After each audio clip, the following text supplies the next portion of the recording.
Welcome to About the Tri-Valley. I'm your host, Marshall Kamena.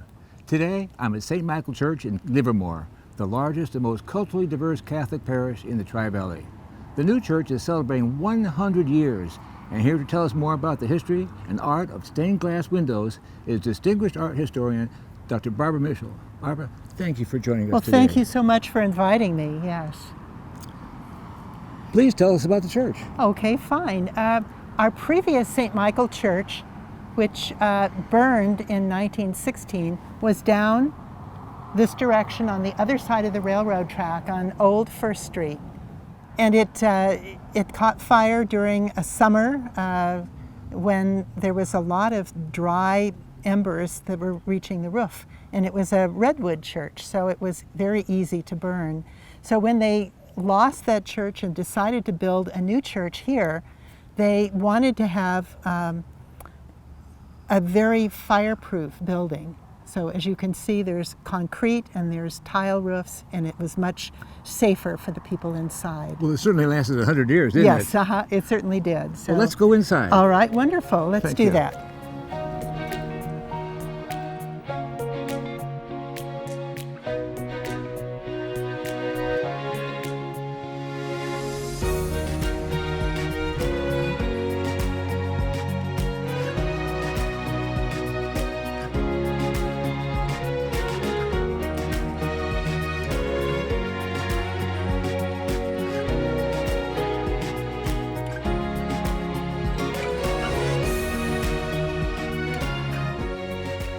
Well, here we are inside this beautiful church.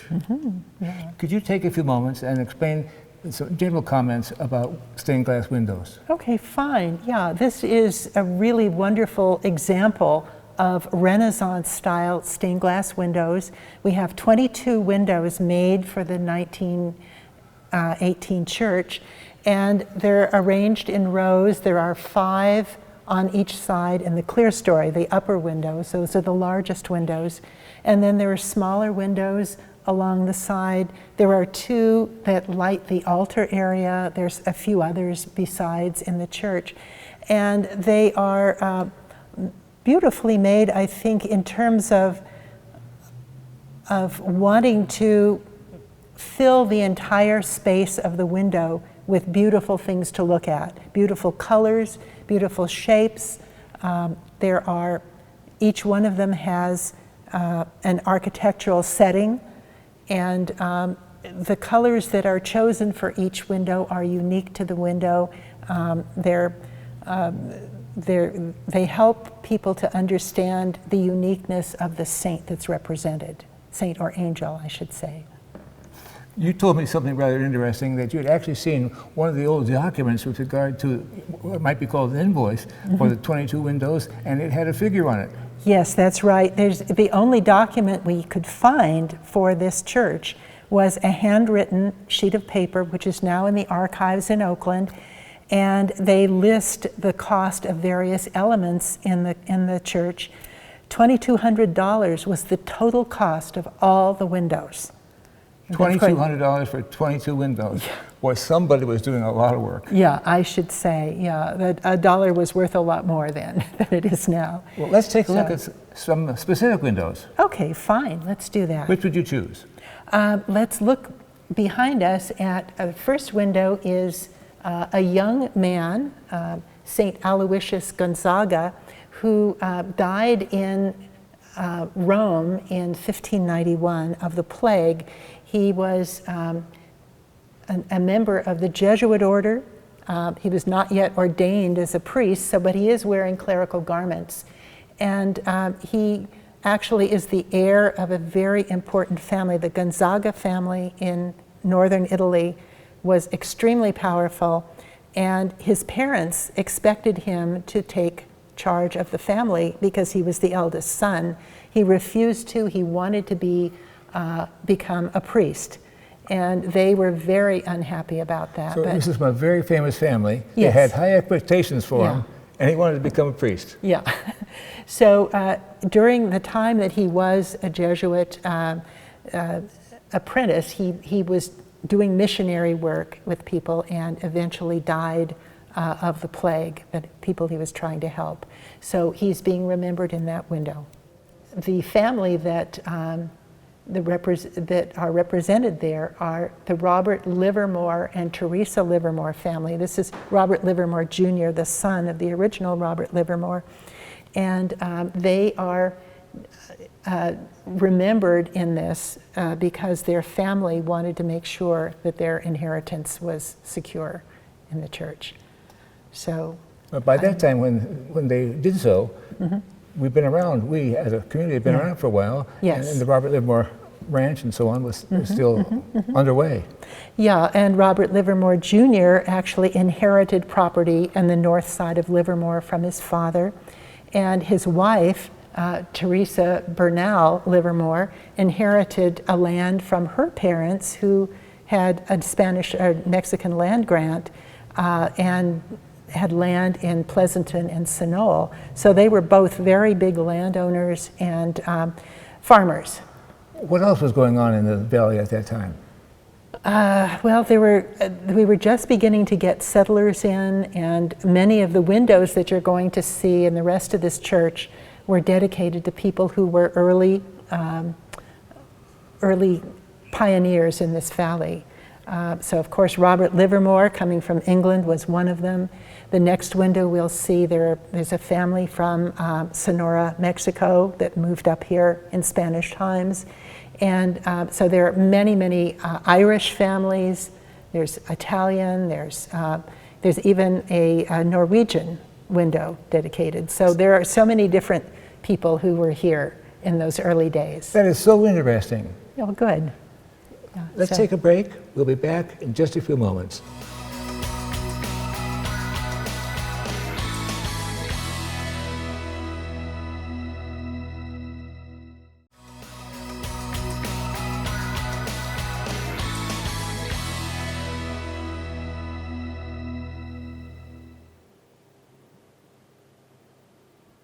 Welcome back. I'm here with Dr. Barbara Mitchell, our guest art historian. Thank you so much so far. Thank you.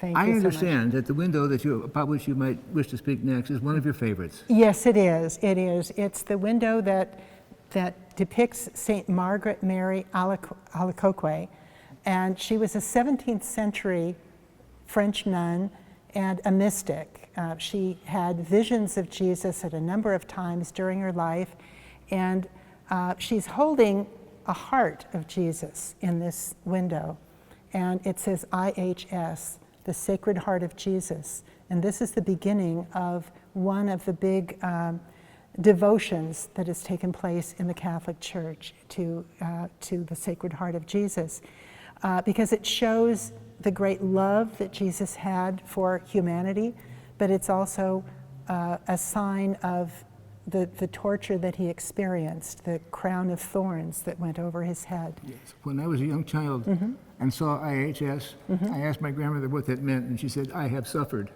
And then later my mother said, "No, it's really in hoc signo." But there's some parallel there. Yeah, that's right. So Saint Margaret Mary was a very important early saint, and Jesus had also asked her to begin a series of First Friday adorations and masses for reparation for 9 months? For 9 months for people who had abused the trust that he had placed in us. So she is an important saint. She's depicted with reverence for what she's doing. In fact, I think all of these windows show the subject of the window in a reverent attitude, and she is certainly one. This window is actually donated by a family that's a very famous family in the Livermore Valley. They've been here probably longer than anyone else. This is the Alviso family. Oh. And the grandfather of the current member of the family depicted here moved up from Sonora, Mexico in 1776 when it was still part of Spain, and the Spanish government was encouraging people to settle in this area, Alta California, to make it populated and retain Spanish authority over it. But then in the 1820s, when Spain ceded this area to Mexico, the people who lived here were given Mexican land grants. So the Alviso family achieved large land holdings then, which allowed them to be very, very successful. And the gentleman depicted here, Valentin Alviso, was able to go to college. He was the only person depicted on any of these windows who was a college graduate. Right. Where did he go to school? He went to Santa Clara College, which was just newly formed by the Jesuits. It's now Santa Clara University. And he also attended a college in Massachusetts. And to get there, he had to go south to the Panama region and walk across the Panama Canal. And then, rather, there was no canal at the time, walk across Panama and take a ship up to Massachusetts. So his journey educationally was very, very interesting. And then after he had finished college, he was about to return to the West, and he decided to go into gold mining. No. Because several of our people have been gold miners. Mm-hmm. He tried this on the Fraser River in Canada for a while, but then came back to where his parents and grandparents lived in San Jose, and began working for a gentleman named Robert Livermore. We've heard of him. Yes. Senior? Yes, senior. And Robert Livermore had a ranch called Las Positas, and he assigned his assistant, Valentin, to work on that ranch for him. But Valentin married the daughter of Robert Livermore. No. About Giuseppe. what time was that? I think it was probably the 1870s. I see. So very early in the history. Early on, yes. yeah. So both of these people actually had died before the church was finished and built, so this was just named in their honor. But Valentin Alviso, being a well-educated person, was able to finesse the change from the government of Mexico to the government of the United States. He was bilingual. He helped a number of the Spanish-speaking people who lived in this valley establish their land claims. And he was very much beloved. He served in the legislature in Sacramento. And so he is considered one of the prominent people in the Livermore Valley. Was he in the Assembly or the Senate? He was in the Assembly. Mm-hmm. Mm-hmm. So politics played a factor. There are even back politicians, in the late 1860s and early 1970s. Yeah, there are several other windows here where mayors from Livermore were mentioned. So there's certainly politics everywhere too. I know you have, and I've done a little bit of work in trying to get to the origin of the San Francisco company, the art studio, the stained glass studio that made these, but there's no trace of them. Well, Church Art and Glass Company was in business up to the 1940s, and then they sold to another company, and I've been trying to trace that other company, but they're out of business too, and the last owner of it passed away, so there really isn't any documentary evidence. The windows are our own best documentary evidence of this. Well, the colors are so vivid. I've always wondered how they manufacture the pure white and the deep reds, and the symbols of blood and heart and so on. And that's a mystery. It's a mystery. At least to me, it's a mystery. That's not what I've been focusing on, but I think we can all appreciate it when we see it. And I hope that as people come through this church and worship here, they will take a little more time to look at those windows and appreciate what we have, because it is a very unique inheritance we've been given. Well, this has been a wonderful opportunity for us and very, very interesting. Please don't go away. We'll be right back.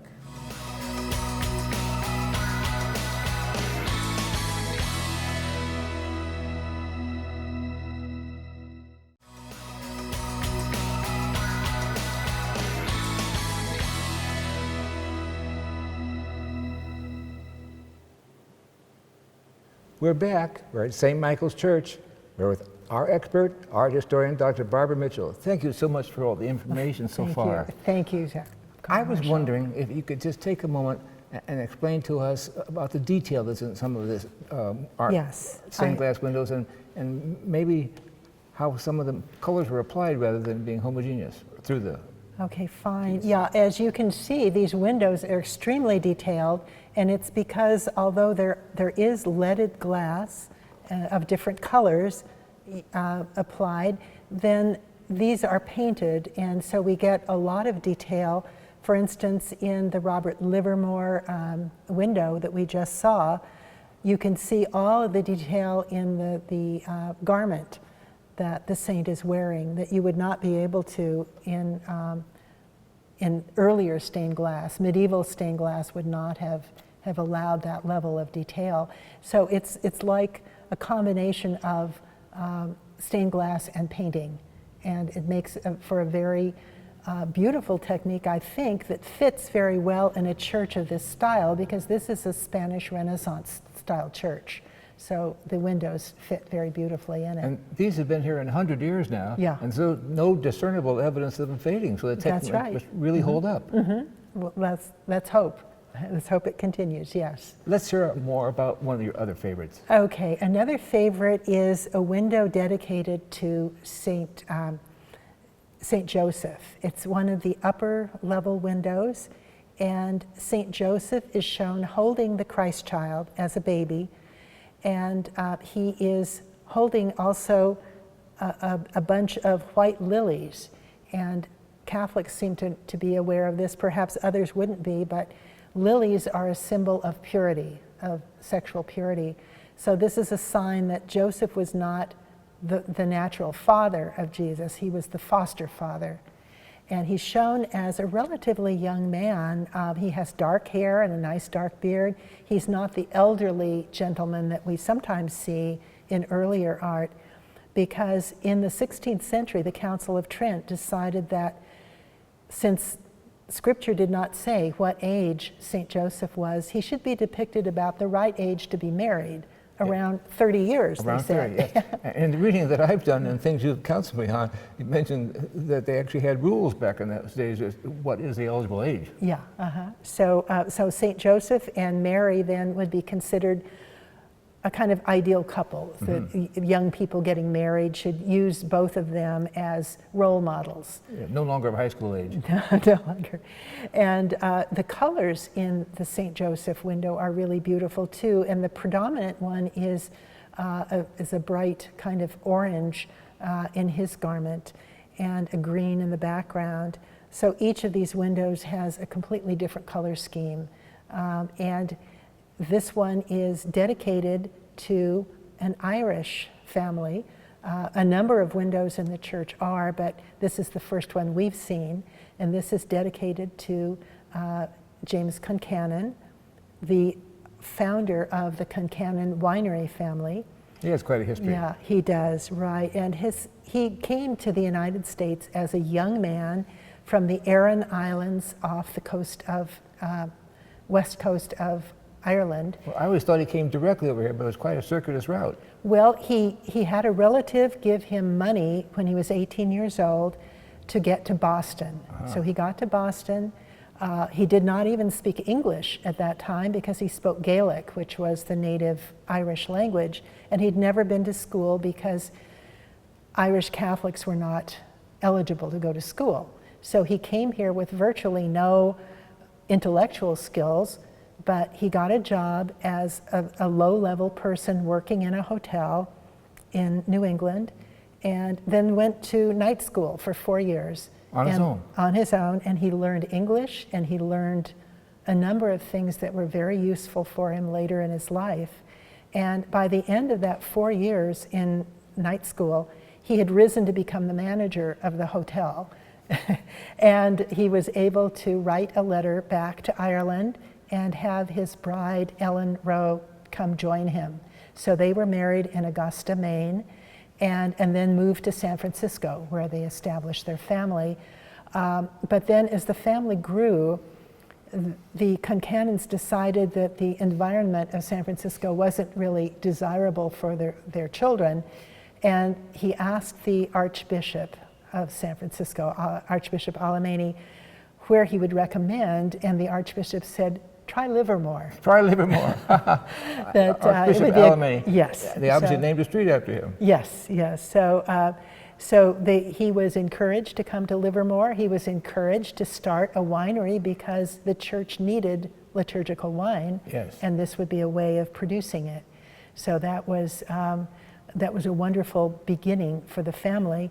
And at the time they arrived, there was no Catholic church in Livermore. So when the family needed to go to church, they would all get together in a wagon. There were 10 children and the parents, and they would ride through Niles Canyon to Mission San Jose in Fremont. That was their church. And The Mission San Jose we know today. Yeah, the Mission San Jose, if you can imagine having 10 that children with 10 in children. one wagon. Yeah. So having St. Joseph as the subject of a window that the Concannon family dedicated really makes sense because this reflects their history, their heritage. Well, are his initials not on the This memorial? the last window, Coming up? the window coming up Okay. does have another Concannon connection. And this window is dedicated to the Franciscan missionaries around the world, and especially the ones who came to Alta California and established missions from San Diego to San Rafael. Now, Alta California, was that part of Mexico at that time? It was, yeah, it was part of Spain originally and I then see. part of Mexico. And the Franciscan missionaries were very much beloved by the Concannon family because they were buyers of the Concannon wine, the sacramental wine. And there is a family photograph that shows wine barrels being loaded onto a ship going to China in 1941, one of the last shipments that could get through before World War II started in Asia, which was wine going to Franciscan missionaries in China. In China? So there was both a love for Franciscans and a love for them as customers. I can certainly understand that. Of their wine. So the patron who paid for that window did not want his own name listed because he was still alive and he's still working, but he gave his initials, JSC, which stood for Joseph Concannon. He was the son of the original James Concannon. So he had paid for the window for his father and including this one for the Franciscans. Well, the Concannon winery certainly even was able to persevere during the time of Prohibition. That's right. And a very That's quick right. story is that when some folks who lived in Livermore went to visit the Pope and had an audience, the Pope asked, "Where is your residence?" And the people thought, well, he'll never know Livermore. So they said, "We're from San Francisco." And the Pope's response was, "Is that near Livermore, the place where our altar wine comes from?" Yeah, that's a good one. That's a good story. Yeah, so there are so many stories that are embedded in these windows that it's really worth going and looking at all of them because they all have important patrons that are represented. And I think that anyone who's interested in the history of Livermore would get a lot out of watching these, looking at Absolutely. these. Yeah, thank you. Well, if there's one thing that you'd like to tell our viewers that you haven't been able to, what would that be? Well, let's see. I would say that it takes time to look at any work of art. We're in such a rush in America today where everything is quick. We have to see things quickly and move on to the next thing. But the more time you put into looking at something, the more you get out of it. And I've found that, at least doing this research, that it's taken me a long time to see what's here, even though I've been in the parish since 1977. Well, those are wonderful words. And I thank you folks for joining us on this occasion for About the Tri-Valley. Won't be long, we'll be back with another program. Thanks for watching.